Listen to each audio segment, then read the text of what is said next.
Welcome to the waitingfornextyear.com podcast. Thank you for joining us.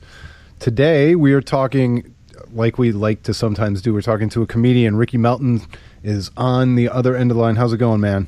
Good. How are you? Thanks for having me. Yeah, no problem. I love talking to comedians. It's really fun most of the time. No, it's always fun. And when I have comedians in person, my favorite thing is they always have to hold the mic. Well, this will be good practice talking to me for when you get better comedians.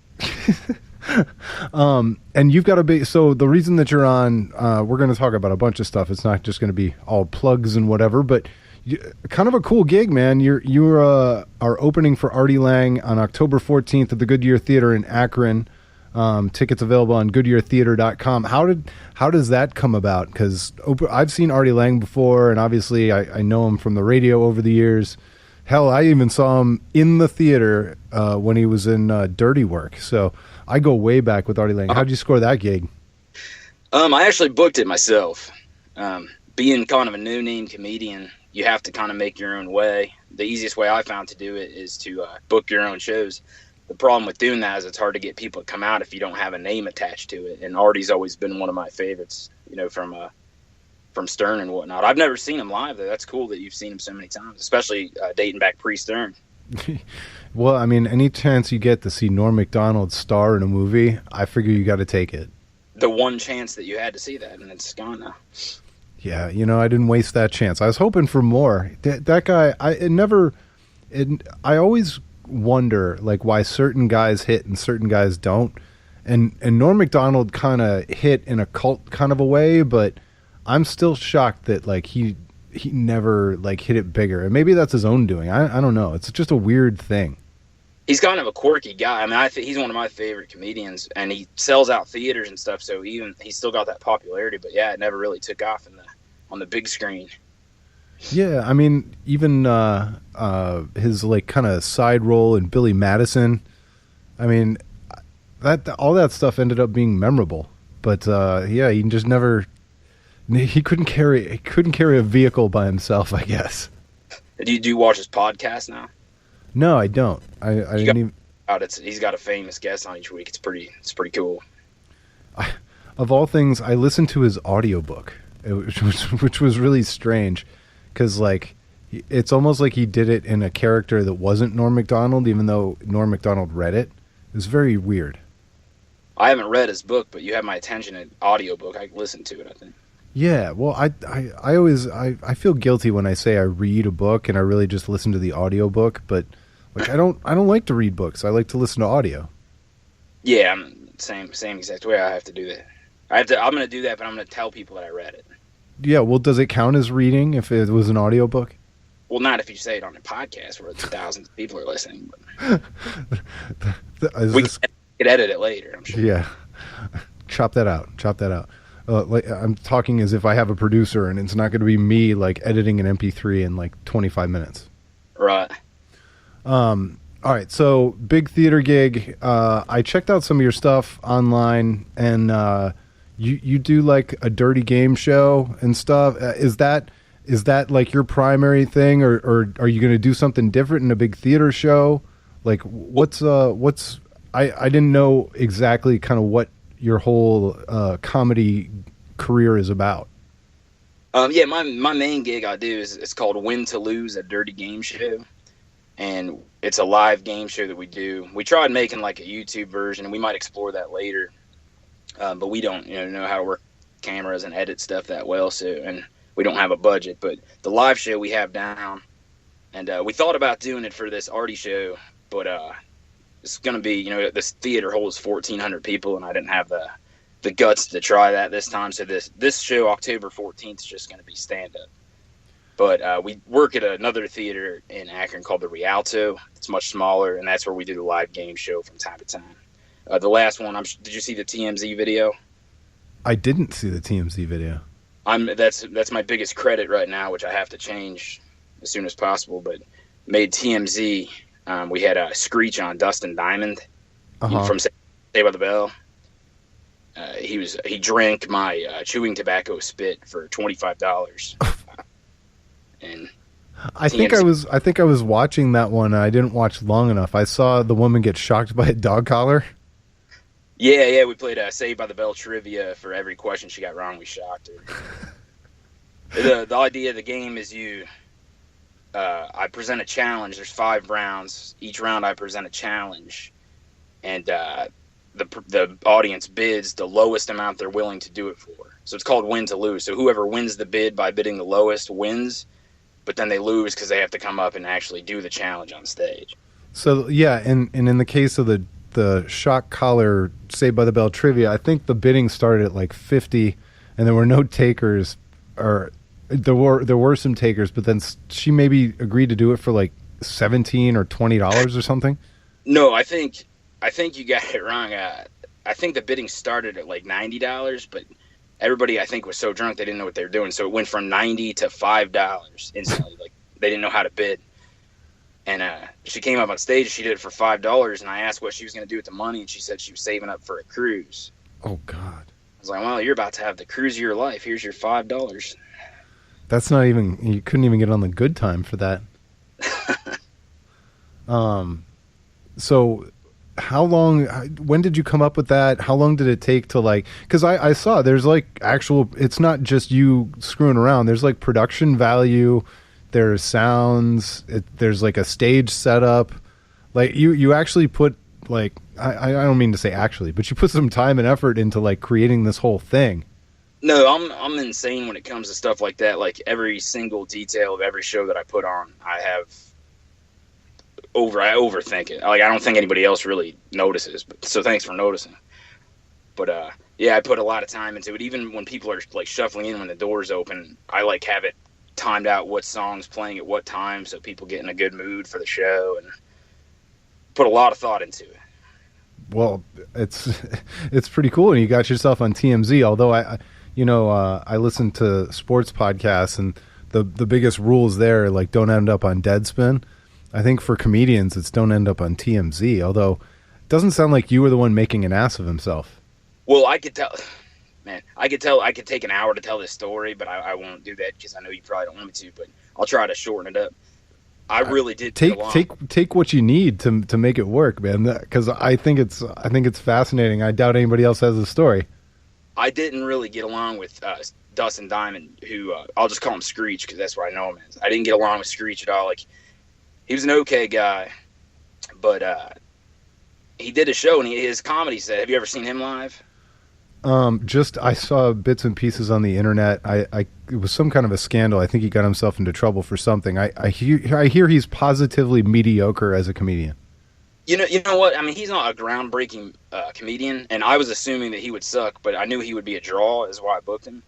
But I got to admit, like, his act was not bad. It's not like anything special, but he knew what he was doing. He's been doing, I think, the same act for 17 years, so people really enjoyed him, and it was a good time. So I come out and I do my comedy, and then I bring up Screech, who does his set, and it goes okay. And then I play the game show. That's the format of it. And yeah, because it's got to be tough to follow the game show, all that crowd interaction, everything, and plus you want them as drunk as possible, right? Exactly, and they get so wound up that it would be impossible to settle them down after. Yeah. So the second challenge after the shot collar thing is we take these cones. The cones are numbered 1, 2, and 3, like traffic cones. And underneath them are 3 shot glasses. One shot glass has a shot of whiskey, one a shot of beer, and one a shot of chewing tobacco spit. Oh.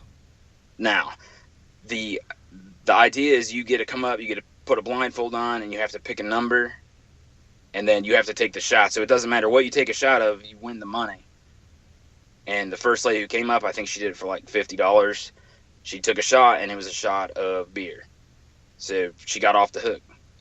So then I said, okay, let's do this again, but now your odds are down to 50-50. Well, and honestly, let's slow it down a second. Like you put on that blindfold, right? And you don't know exactly what shot glass you're going to get. Like the confusion in your brain when it's like you throw that shot back and you're trying to figure out if it's beer or worse. Like it's got to be terrifying. Oh yeah, this is a game it's super fun to come watch, but I would never play it myself. No, neither would I. Like I'm not a wealthy guy, but I don't need $50 that bad. Yeah, I mean, I could owe lots of money and not need $50 that bad. Craig Carton might do it, but yeah. So I opened the bidding up the second time, and now there's only 2 shot glasses left. Whiskey and chewing tobacco spit. I start taking bids, and the bidding gets to be around the same, and then from backstage comes Screech, unsolicited, just comes up, runs up on the stage, and he grabs a shot glass and he just downs it.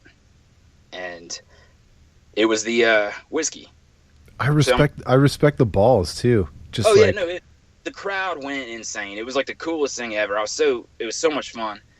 I'm like, okay, that didn't go cool. That didn't go as good because nobody got the spit, but it was cool that he came up and did it.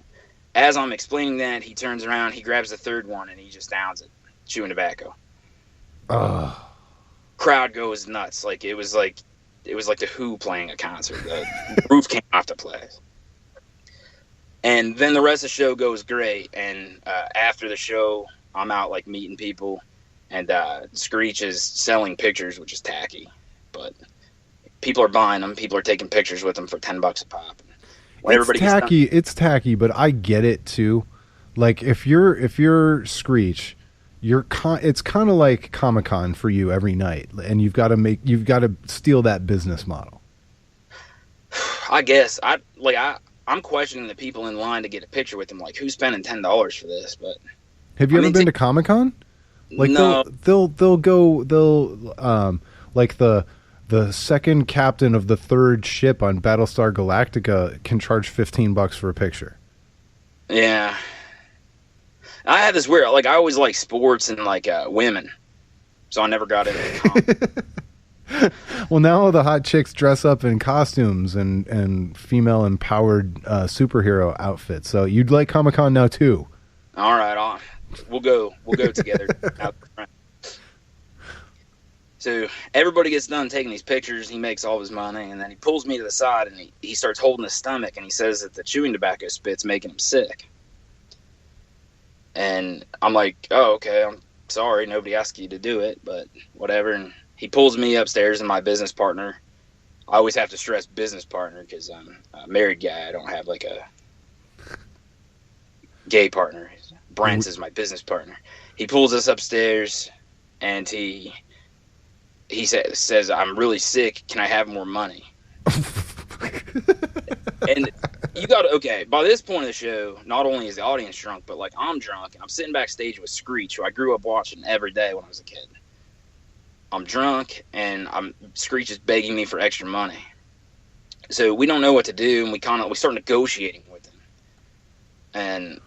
And just so that people understand out there, like, it's not like, I mean, you guys are on a margin. It's not like you're sitting there counting your fat wads of cash. We sold out the show and lost money still, which was kind of the plan. You know, we were trying to get a good tape. We were trying to get a good crowd. It's a very small place, but we like working there. So we sold out the show. We still, I mean, we lost like maybe $50, but yeah, we didn't make any money. And which is probably, that's why I'm bad at business, but that was all by plan. Can't argue with that. He did a good job. He brought people out, but now I have to give him money out of my own pocket. So I'm like really kind of ticked off about it.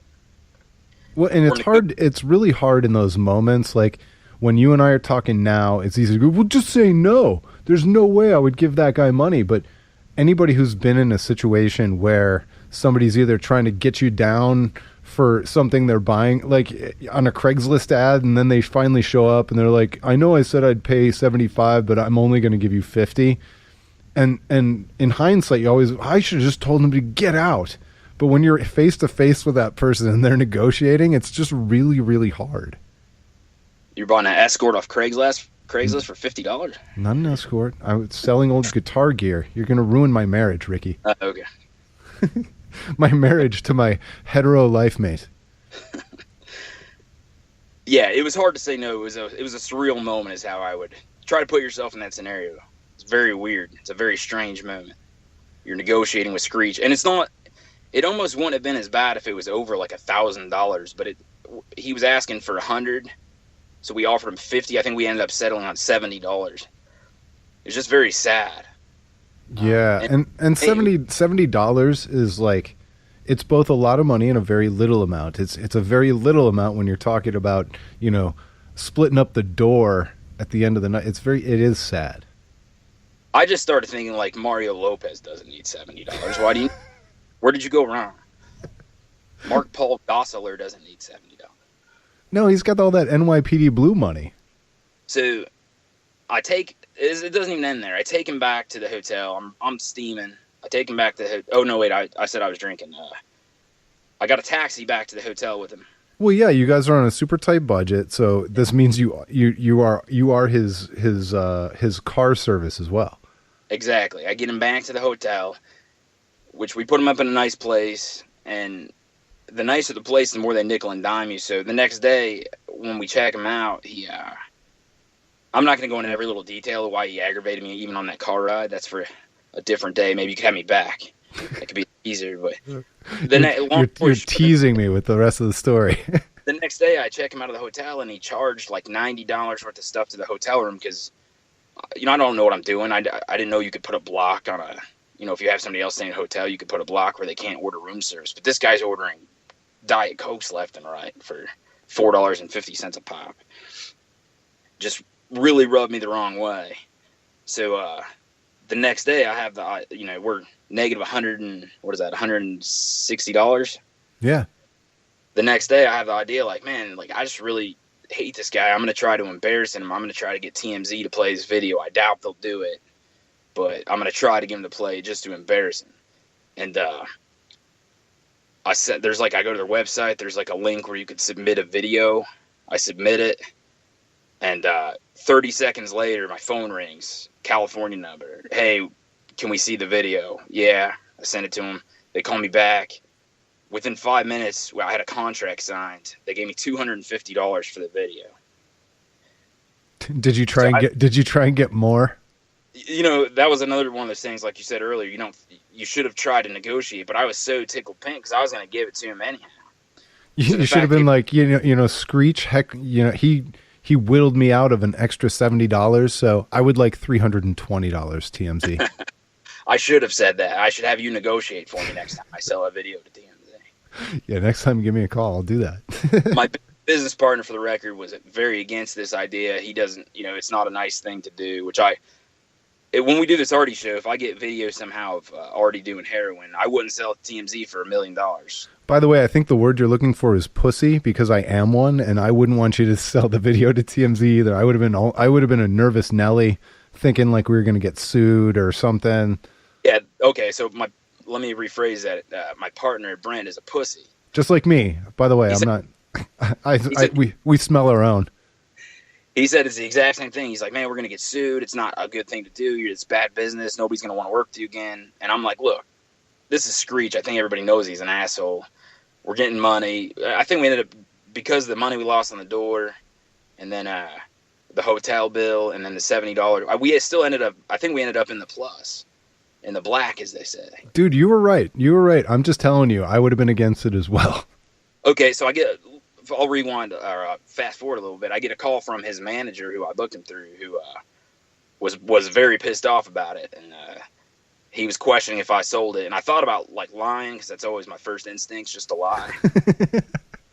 But I ended up admitting to it, and I explained to him why. And then I flipped it around. He got pissed off at Screech. I ended up going to New York to meet him, and he was very cool with me. He's actually supposed to be shopping that video around of the game show. I mean, I doubt anything comes of it, but I might end up on TV more famous than Screech because of Screech swindling me out of $70. So you ended up kind of like with his management. Well, yeah, they didn't sign me or anything, but we talked. We're cool. We're on the same page. That's awesome. Yeah, and plus you got the story. The story was worth $170 or whatever you were out, $160, and then the fact that you profited off TMZ on top of it is all the better. Yeah, for sure. It's funny now in hindsight. It was very aggravating that day. It ruined what was other what otherwise was a perfectly good show. It like put me in a sour mood. But I also don't believe that you wouldn't sell the video of Artie Lange. We just have to see that Artie Lange, what he would do to you first. It depends. You're on notice, Artie. You're on notice. If Artie's half as cool as I think he's going to be, then I swear to God, I wouldn't sell it for $1 million. Yeah. I'm not like that. I'm just joking. But the odds of me getting a video of him doing heroin are probably pretty high, too. I would think so. So who else is on the show? So we got some local comics. Mike Polk Jr. You probably never heard of him. He's been on this podcast a number of times. I know. Mike Polk. I got what's that co-host from Alan Cox on WMMS? Bill Squire. Yeah, Bill Squire's been on the podcast as well. Oh, well, okay. There's one more comic on Chris Harvey. Has he ever done it? No, okay, but now we could say Ricky Melton's been on the podcast. Yeah. Well, if it makes it. Someday I should have the Waiting for Next Year comedy show and watch the whole world implode with all the comedians we've had on. I was thinking I'd have the real headliner because I had Bill Burr on the Scene podcast, but he was never on the Waiting for Next Year podcast, so I don't think that counts. That's a big get. Yeah, I couldn't believe he talked to me. Could you believe that I called in? Frankly, yes, I could. You've been begging me to do this for months. No, man, it was really fun. I'm happy. I'm happy you took the time to tell the Screech story. So people won't see the Dirty Game Show on October 14th at the Goodyear Theater in Akron. Tickets are available at goodyeartheater.com. But you also, and before we get out of here, you started a podcast that you wanted to talk about, and then I want to make sure you let people know the next time they'll be able to see your game show at you said the Rialto Theater? Yeah. The Rialto is in Akron. It's in Kenmore, 1000 Kenmore Boulevard. These two brothers, Seth and Nate, own it. They remodeled it. It's kind of in a crappy neighborhood right now, but it's a really cool theater. They do a lot of cool concerts and comedy shows there. That's what I'm doing I do this podcast, Comedy Karaoke, which the philosophy behind it is there's a lot of cover bands, but there's no cover comedians. So each week I have somebody come on and do a cover version of a famous stand-up bit. And we have local comics do it, radio DJs. We had a pro wrestler do it.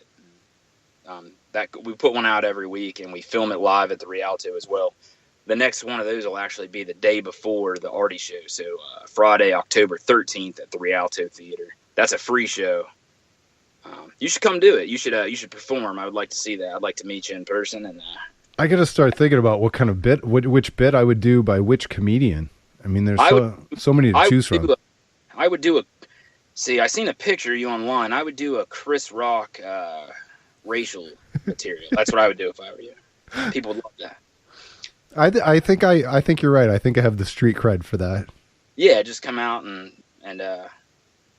yeah. I mean, well, no black people ever come to my shows, so you wouldn't have any problem. See, it's a safe space for exactly questionable decisions. So is it like you have 3 or 4 people come do a couple of 5-minute bits, or is it one person like fills out the whole night? Oh no, we'll have about 10 people do it that night. Oh, that's awesome. They're like 5 to 15 minutes, and we'll record the whole night and then edit it down to separate podcasts. Yeah, that's a really good idea. You've got lots of good ideas. I hope you execute better than you did selling the TMZ video. Yeah, my ideas are great. It's the follow through that's always the problem. But that, and you, although your instincts were right when your business partner was wrong. So maybe if you guys talked a little bit more often, it'll take off. I like the idea. Where can people find the podcast? I'm not a tech guy. I think anywhere you can get podcasts, for sure. iTunes, audioboom.com. It's on Stitcher, Google Play. All right. So Comedy Karaoke, hosted by Ricky Melton. Because I awesome. like to put my name on everything for attention. Well, dude, it was really fun. I'm happy you came on the podcast. It was really fun talking to you. Yeah, man. I thought we were to talk sports, but I like talking about comedy better. So thanks for allowing me the platform to do that. Yeah, it was awesome. And I'm thinking I might try and get to this Artie Lange show. I love his stand-up.